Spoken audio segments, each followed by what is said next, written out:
Filósofos, ¿cómo están? Vamos a empezar entonces esta nueva clase. Quiero hacerles unas preguntas como para la reflexión. ¿Por qué celebramos cuando no hay clase? ¿Por qué nos da tanta alegría cuando el profesor no va? Cuando no nos pone tarea.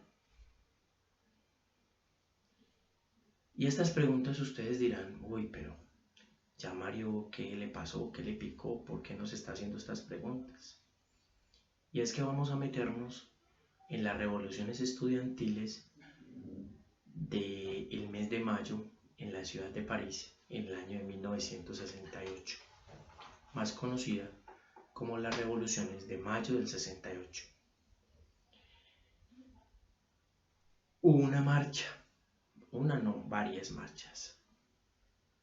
Hubo revoluciones, hubo revueltas, pero vamos a ocuparnos en clase de un paro más, de una huelga más.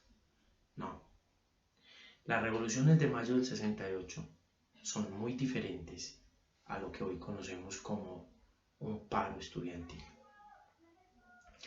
Para comenzar, en este proceso de la contemporaneidad o postmodernidad, vamos a entender que los estudiantes en Francia se revolucionan de una manera impresionante, valiosa, y la vamos a estudiar de una manera objetiva a lo que verdaderamente ocurre.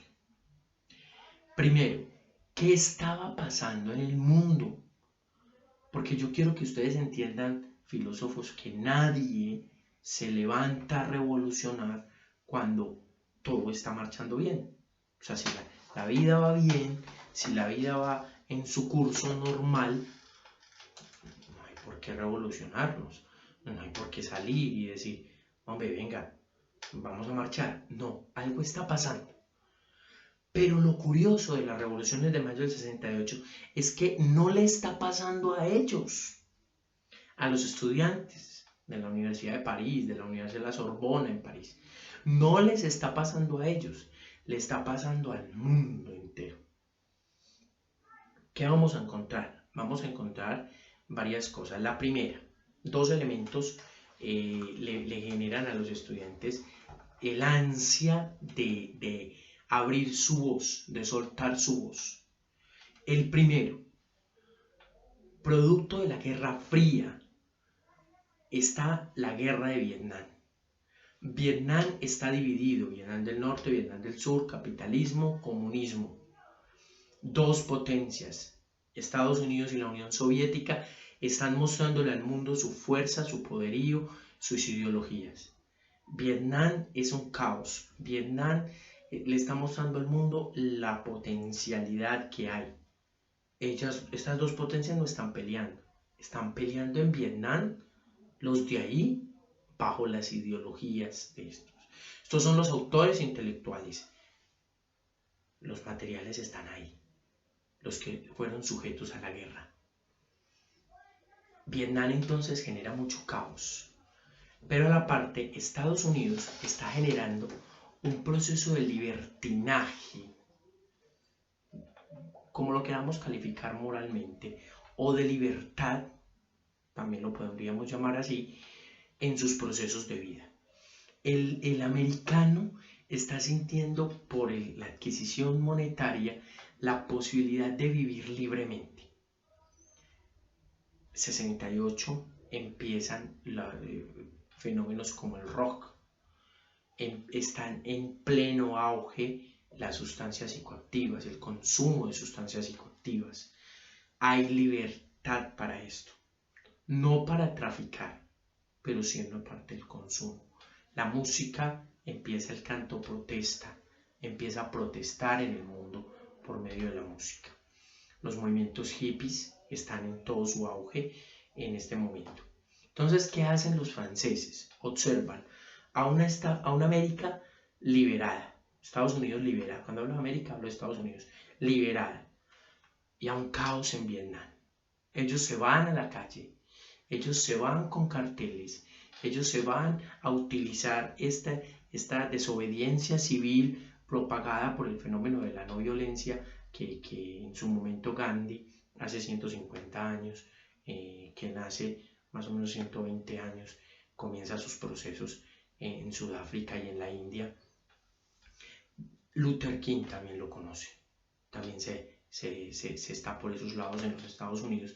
Entonces los franceses comienzan a reclamar un estilo de vida diferente. Muchos historiadores, yo estoy de acuerdo con ellos, van a decir que esto es una especie de la segunda revolución francesa, un segundo momento de apertura al mundo. ¿Qué empiezan a protestar? Empiezan a protestar porque su sistema educativo está jerarquizado. Entonces yo aquí lo voy a explicar. La universidad, recuerden que más o menos se los mencioné en la Edad Moderna, la universidad más antigua del mundo, la Universidad de París, de la primera universidad que haya sido fundada. Esa universidad viene con un estilo de educación muy escolástico. ¿Cómo es escolástico? Es simplemente un sistema pedagógico conductista, emanado de la Iglesia, pero no por imposición de la Iglesia solamente, sino porque culturalmente el modelo de la Iglesia se lleva a la escuela. Entonces el aula de clase va a ser similar a una iglesia. ¿Ves? Un docente que está al frente generalmente está levantado en un pedestal. El colegio, gracias a Dios, no ustedes no lo conocen porque en el colegio no lo tenemos así, pero hay instituciones que lo tienen. Existe para subir al tablero, hay que subir uno o dos escalones y el profesor está más arriba que los estudiantes, ¿sí? Segundo, se da la parte de la cátedra. ¿Qué es la cátedra? Es el docente de pie frente a sus estudiantes en una especie de ambón, atril, como el que hay en las iglesias para leer la palabra, atril, donde el docente no explica, él no vaya a explicarle a nadie, sino que él va a leerles lo que él sabe, ha investigado, ha reflexionado. Es una pedagogía de la escucha y visual. Aquí el estudiante no habla, aquí el estudiante no vale, solo escucha, escribe y luego responde lo mismo que el maestro acaba de decir. ¿Sí? Así que si el maestro se equivocó, el estudiante debe perdurar en el error. Además, usan un elemento que ustedes se sueñan con utilizar el día de sus grados y era la toga. El catedrático, el docente de la universidad en París se ponía su toga con su birrete, emulando la monarquía que se venía trayendo en Europa, esa jerarquía de poder del maestro sobre los estudiantes. Era catedrático, dictaba, pero dictar no es que yo voy diciendo y ustedes van copiando, ya terminaron para yo seguir, no, yo voy hablando y ustedes simplemente. Casi que podríamos decir que el maestro era palabra de Dios. Eso a ellos los emociona y les dice, venga. No. ¿Dónde estamos nosotros? Nosotros queremos ser protagonistas de la historia. Entonces hace parte de la Revolución de Mayo del 68 que los estudiantes empiecen a decir, queremos una escuela más democrática. Nosotros somos los sujetos del saber, queremos participar como sujetos y no como objetos. Por eso empecé la clase haciéndoles esas preguntas. Porque la revolución de los estudiantes de mayo del 68 no fue una revolución por menos clases. Ellos no pedían menos clases.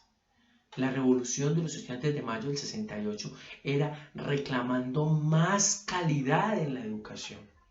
Ellos pedían más participación, ellos pedían investigar, ellos pedían laboratorios, ellos pedían la capacidad de poder expresarte.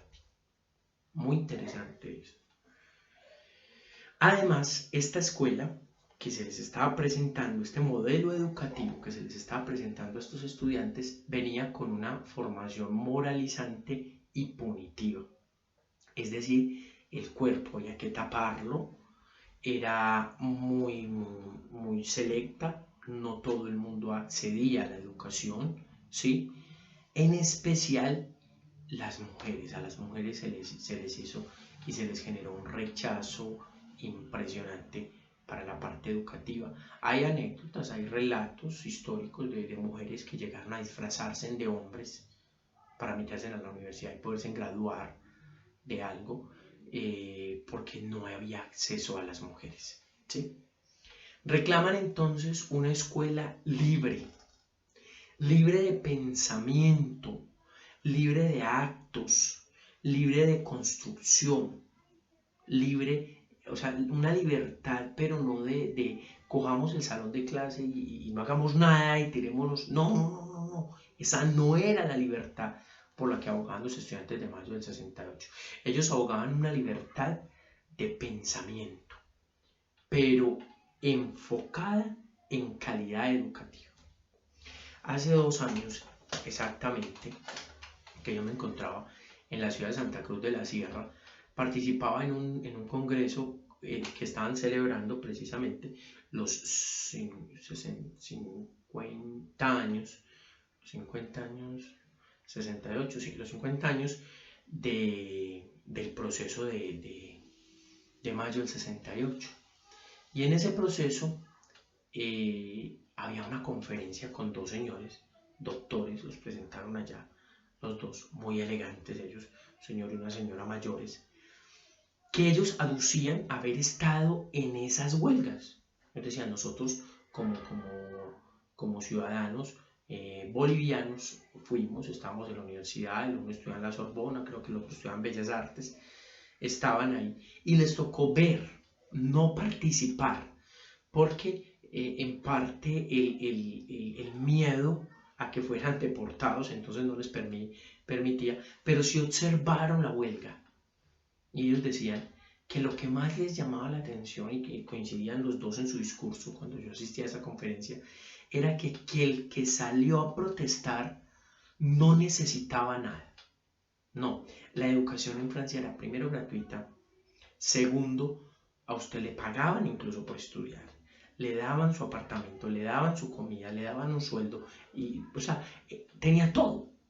Entonces ahí no estamos protestando porque bajaron los recursos, porque bajaron las cifras. No, no, no, no. Estudiantes que lo tenían todo se fueron a una rebelión en mayo del 68 para abogar por condiciones educativas diferentes y de calidad. Aparte de esto es el surgir de otros movimientos que hoy se van a revisar en la contemporaneidad. Primero, el feminismo. No entendiendo feminismo, porque para mayo del 68 la mujer solo buscaba condiciones equitativas de participación educativa. ¿Y eso qué es? Es, ténganme en cuenta que yo también puedo estudiar. Ténganme en cuenta que yo también tengo un cerebro que puedo transformar. Yo también puedo pensar, yo también puedo construir, yo también puedo investigar.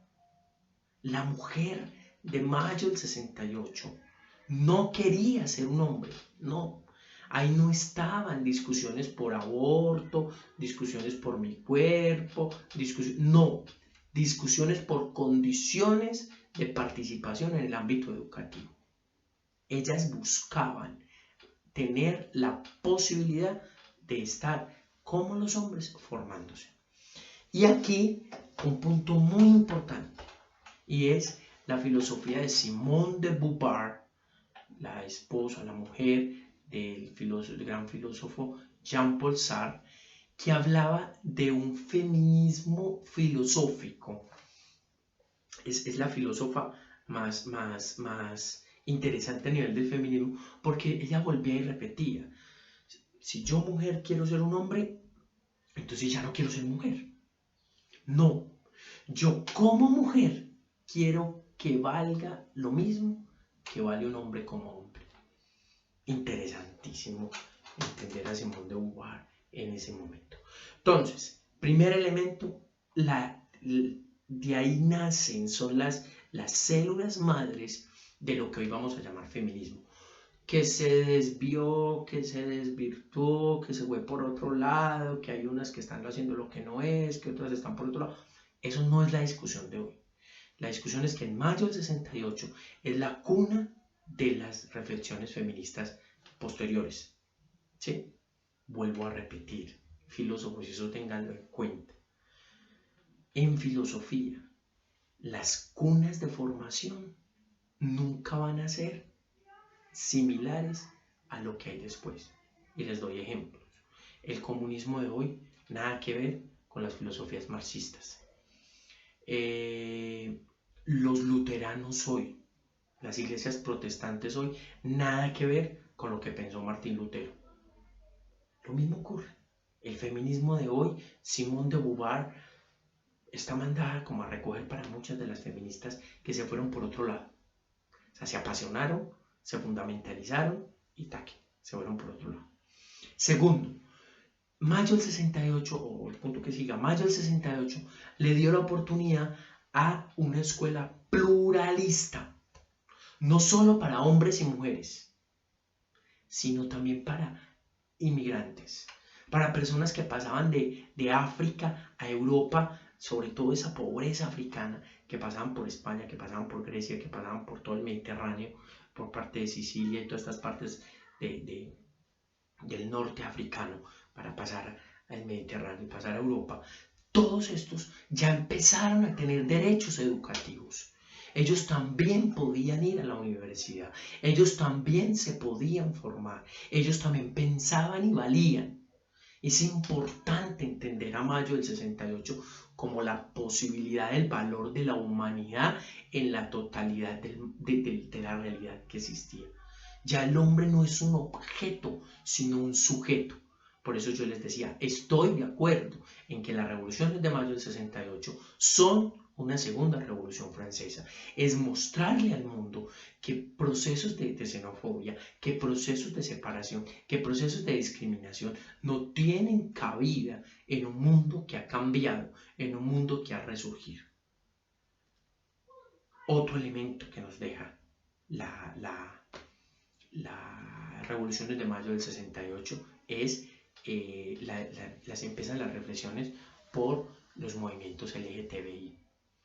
Yo no voy a probar eso, ni aquí vamos a formarnos para pertenecer a alguna de las ramas. No es la intención, ni la filosofía se ocupa de eso. Pero le permitió la reflexión al mundo de entender la diferencia. De entender que todos los seres humanos somos en su totalidad diferentes. La edad moderna endiosó al hombre. La contemporánea no lo endiosa, lo valora. Son dos momentos diferentes. Mientras que acá es un Dios potente e hizo lo que hizo. Acá es un ser potente. Ya por allá Nietzsche va a decir que es el superhombre. ¿Sí? Es un ser potente que tiene que ser dignificado y valorado de una manera diferente. Por eso no tiene que haber discriminación. Y lo último es el movimiento ecologista. Ya en mayo del 68 estaban pensando en el medio ambiente. Ya en mayo del 68 empezaron a tener discusiones sobre qué va a pasar en el futuro, sobre qué tierra le vamos a dejar a nuestros hijos. Interesante la reflexión. Yo quiero cerrar todo esto diciéndoles que las revoluciones de mayo del 68, ustedes saben que mi mayor revolución no está en la calle. Y los de ustedes que me conocen mi discurso saben que yo ni tiro piedra, ni me pongo un trapo acá, ni salgo a paro. Porque pienso que la mayor revolución que se tiene que dar en un cambio. ¿Y dónde está el valor agregado de mayo del 68? Está en que ellos salieron a las calles a alzar su voz, pero entraron a las universidades a cambiar su estilo de vida. Ellos no se sentaron cruzados de brazos a esperar a que las directivas de la universidad cambiaran. No, ellos hicieron parte del cambio. Ellos reclamaban calidad educativa. Ellos reclamaban más horas de clase, reclamaban más años de estudio, reclamaban más semestres en la universidad, más talleres, más laboratorios. No menos, no menos. Ellos dieron el cambio y el cambio lo empezaron a dar desde una revolución intelectual. Y ese es el llamado cuando estudiamos a Mayo del 68. No que salgan aquí a decir, Mario nos enseñó a protestar. Yo no les he enseñado eso. Yo valoro de Mayo del 68 que sí se enseñó a protestar, pero con calidad educativa, con estudiantes que no hay. Yo escucho en estos momentos, muchachos, una incertidumbre de mis compañeros por el fraude de ustedes. No, no lo hagan así, no lo hagan así. Yo quiero contarles algo y se los voy a contar aquí rápidamente que lo tengo a la mano. En este tiempo yo me dediqué a estudiar, muchachos. Me dediqué a estudiar y porque siento que este ejercicio de ser maestro no puede limitarse a ayudar y dar clases y ya. No, yo tengo que recibir, yo tengo que estar alimentando mi base de datos. Yo esto quizás me lo sepa, pero cada día, les digo, llevo muchos años enseñando Mayo del 68 y cada año encuentro un elemento nuevo para reflexionar. Entonces yo les quería contar como experiencia personal. Yo empecé a estudiar, estoy haciendo 2 diplomados, uno en investigación educativa y otro en docencia universitaria. Y mire, muy juicioso, muy juicioso. Yo ustedes saben que yo hasta para rayar en un tablero me da como mucho, yo soy más de la palabra, pero me puse a hacer el ejercicio de copiar y empecé, miren, y empecé con marcadorcitos de colores, más o menos no sé si lo alcanzan a ver bien ahí, y empecé a hacerlo, ¿sí? Y entonces, ustedes no sé si saben, en estos cursos virtuales hay pruebas, ¿cierto? Existen unos exámenes y cómodamente yo lo podía hacer, descargo el documento en este lado, parto la pantalla y aquí pongo, pero no, porque a mí no me interesa ver allá no ponen 5, sino que ponen 100%. Ya a mí no me interesa un 100% de algo que yo no sé. Entonces yo seguía y en raticos libres, muchachos, termino de grabar la clase, termino de calificar, de pasar reportes, de subir todo lo que tengo que hacer. Y como hacia las 7 de la noche, prendo el computador nuevamente, luego descansar un rato, prendo el computador nuevamente, me meto a la plataforma virtual. Un día me dedico a una materia, al otro día a la otra, como eso es por semanas. Trato de que de 2-3 horitas a la semana en cada curso me siento, empiezo, yo mismo me evalúo. ¿Será que esto es así? No, no es así. Taque otra vez. Y aquí no es lo que les estoy contando, no es una chicanería. Oye, Mario, no, incluso ultra. No. Es que este ejercicio que estoy haciendo es precisamente lo que nos estaba dejando Mayo del 68. Muchachos, no vale la pena. ¿Cuánto nos han hablado de honestidad? Mucho. Esto es lo que nos está demostrando. Vale la pena. Formémonos con capacidad. Yo los invito a que hagan ese conocimiento. Esto en la pandemia y lo que sigue para su vida. Háganlo con calidad. Con calidad. Aristóteles decía, y con eso quiero terminar, que estudiar es la tarea más dura que hay, porque en ocasiones es muy maluco, cansa, duele la cabeza, fatiga, pero que aprender no tiene palabras. Aprender es lo mejor que hay. Y usted saber, y usted poder hablar, y usted poder discutir, y usted poder dar una reflexión, eso no tiene forma de pago, porque el mundo está para los sabios. Y hoy la pandemia lo demostró. Tarea. Comentamos la plataforma de YouTube. Me imagino que me van a descrestar. Me van a descrestar. porque yo quiero escucharle los compromisos que ustedes tienen con la revolución educativa. Sin carteles, sin piedras, sin protestar, ¿cómo revolucionar la educación? Yo quiero leerlos. Deme ese gusto. Tarea también de siempre. Sean felices.